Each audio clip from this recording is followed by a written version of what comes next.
Pemirsa, kembali di Prime Show with Ira Kusno. Di era digital ini, internet memudahkan kita untuk berinteraksi sosial tanpa harus bertatap muka. Hanya dengan mengakses internet, seseorang dapat berkenalan satu sama lainnya, berdiskusi dan bahkan mencari teman kencan, termasuk memesan artis yang berprofesi ganda sebagai pekerja seks komersial. Seperti apa sebenarnya sejarah prostitusi artis di Jakarta? Sejak tahun 1970-an, prostitusi artis sudah muncul di Jakarta. Jurnalis senior Yuyu A.N. Krishna melakukan liputan mendalam prostitusi artis yang kemudian diterbitkan dalam sebuah buku berjudul Remang-Remang Jakarta di tahun 1979.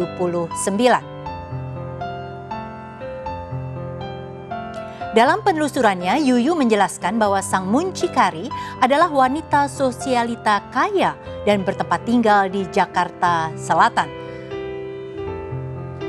Untuk menutupi modusnya, muncikari tersebut berpura-pura berjualan barang antik.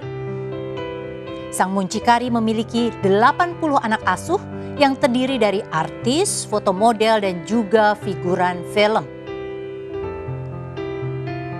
Di tahun 1990-an, nama Hartono Prapanca dikenal sebagai muncikari kelas kakap dengan koleksi gadis-gadis cantiknya.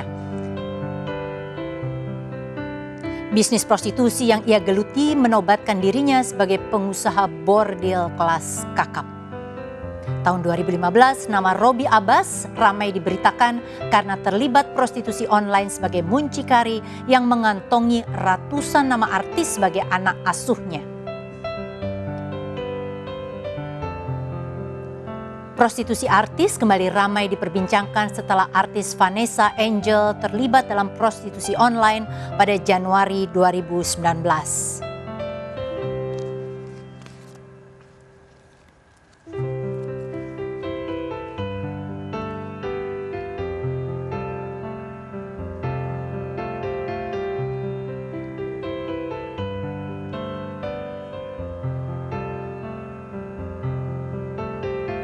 Pemirsa, saya nanti akan mengundang 2 orang narasumber untuk menelisik seluk-beluk artis di pusaran prostitusi.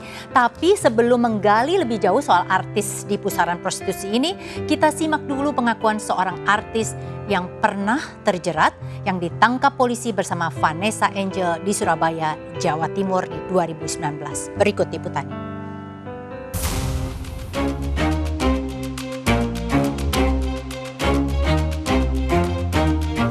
Itu aku belum terima duit sepersen pun, tapi kalau dari Eva-nya udah terima gitu kan. Dan penerbangannya juga beda, karena kalau Eva itu penerbangannya pagi, terus aku menjelang siang ke sore gitu, dan aku ketangkapnya lagi proses menuju hotel. Tapi kalau Eva itu udah di hotelnya gitu.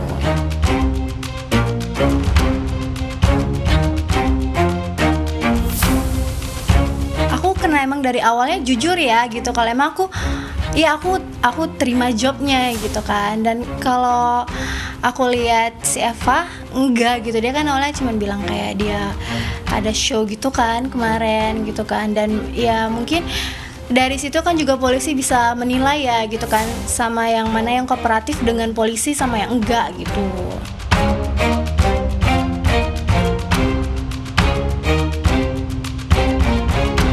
Yang ngebooking itu dengan orang yang sama, tapi sistemnya si FA siang dan gue malamnya gitu.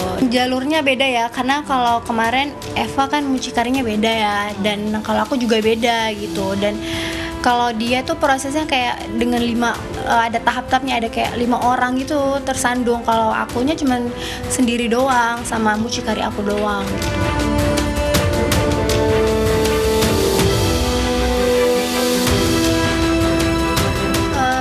Kalau dibilang satu ya, apalagi di Jakarta ya, pasti kan duit ya gitu kan. Ya siapa sih cewek yang gak mau duit gitu kan. Itu karena kalau aku pribadi, aku orangnya ya inilah aku gitu kan. Ya aku kenapa begitu, ya mungkin aku kena ya butuh duit gitu kan. Mungkin kalau cewek-cewek di luar sana mungkin belum tentu mau mengakuin kalau mereka tuh melakukan hal seperti itu karena duit. Dan zaman sekarang banyak banget yang orang menengah ke atas juga banyak melakukan hal seperti itu.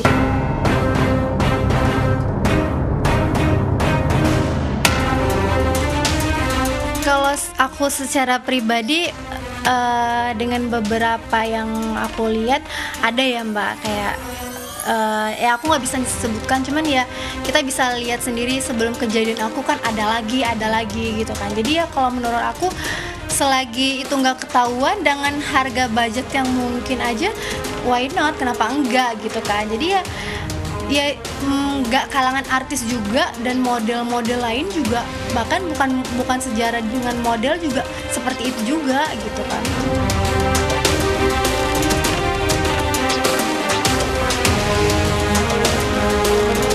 Mungkin karena kalau menurut aku itu budget yang dibilang kayak 20, 80, 100 atau bahkan yang lagi ngetren sekarang kan 20 ya sekarang yang baru-baru terjadi kan. Ya itu menurut aku karena tingkat ketenaran kita di dunia entertain gitu. Jadi semakin kita tinggi, semakin kita punya nama, semakin tinggilah harga kita gitu.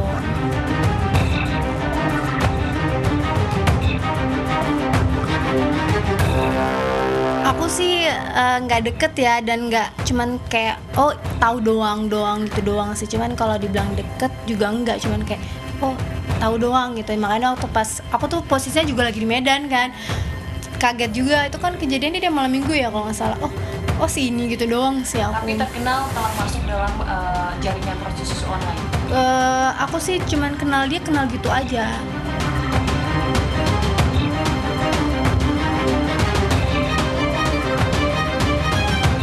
Kalau dibilang ya pastinya kapok ya, pasti ada kapok lah ya. Maksudnya juga kan siapa sih yang mau berhadapan dengan polisi ya kan. Cuman ya dari kejadian aku kemarin aku langsung berpikir gini, kena yaudah ambil pelajarannya aja gitu kan. Dan toh juga apa ya dibilangnya, ya anggap aja lah, namanya juga musibah, namanya juga dunia entertain, gak jauh-jauh kan lebih banyak lagi yang punya masalah gitu kan.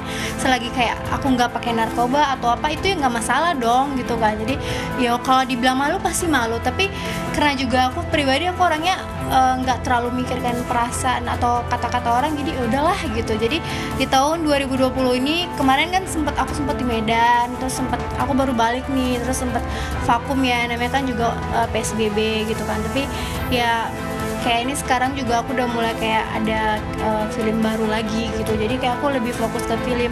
Dan kalaupun emang saat ini ada kayak ngajak foto gitu kan, aku masih mikir aja gitu. Jadi karena kalau dunia entertain, kalau untuk foto ke dunia sinetron tuh kan kayak agak menjaga image banget gitu. Karena aku juga dulu kan dari model ya, model kan identik dengan seksi. Nah jadi aku sebenarnya pengen ngurangin itu gitu. Pemirsa, saya akan mengundang sumber untuk menelisik seluk-beluk artis di pusaran prostitusi. Yang akan saya undang adalah Nanda Persada, Ketua Manajemen Artis Indonesia, dan Muammar MK, penulis buku Jakarta Undercover. Tetaplah bersama Prime Show with Ira Kusno, kami akan kembali sesudah jeda komersial berikut ini.